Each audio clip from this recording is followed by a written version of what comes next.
Ang pinakabagong malaking na diskubre ng NASA sa Mars ay posibleng senyales ng sinaunang buhay, mikrobyo o biosignature na natagpuan ng Perseverance rover. Number 1. Leopard Spotted Rock. Nakadiskubre ang rover ng kakaibang bato na may batik-batik na tila leopardo sa Bright Angle Formation sa Jericho Crater. Number 2. Chemical at organikong material. Ang batong ito ay naglalaman ng organic carbon, iron phosphate, iron sulfide at sulfur.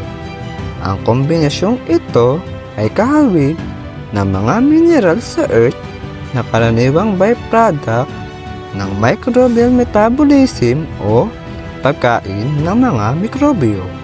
Number 3. Tunog ng kidlat. Kapag tala rin ang supercam ng rover ng mga kakaibang tunog o acoustic pops na nagmumula sa mga alikabok at bagyo na pinaniniwalaang epekto ng maliliit na electrical discharge o kidlat sa Mars. Ito naman ang nadiskubre ng Curiosity rover. Long chain hydrocarbons. Natagpuan ng Curiosity rover ang pinaka malalaking organic molecule o long chain hydrocarbon sa isang mudstone na tinatawag na Cumberland. Ito ay posibleng labi o byproduct ng mga fatty acid na pundasyon din ng buhay. Mga katibayan ng sinaunang mikrobyo, fossils, evidence. Meteorite ALH 84001. Noong 1996, may natagpo ang meteorite mula sa Mars na naglalaman ng mga carbonate molecules at magnetite crates na kahawig ng mga ginagawa ng mga bakterya sa lupa. Mga bakterya na kayang mabuhay sa kondisyon ng Mars ayon sa pagsusuri sa lupa. Sa mga eksperimentong ginaya ang kapaligiran ng Mars, mas mababang temperatura, kawalan ng oxygen at tubig at mataas na radyasyon.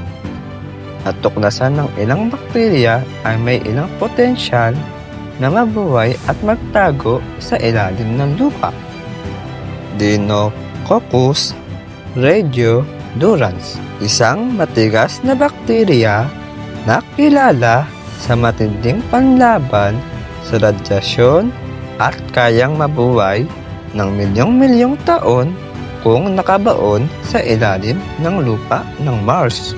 Caesarea marcensis at Pyodomas aeruginosa, isang uri na nagpapakita na kakayahang lumago ng ilang linggo sa ginayang kapaligiran ng Mars. Klebsiella pneumonia, Burkholdidae ceparia, Bacillus subtilis, kilala sa pagiging labis na lumalaban sa malamig na katayuan o psychophyre condition ng Mars.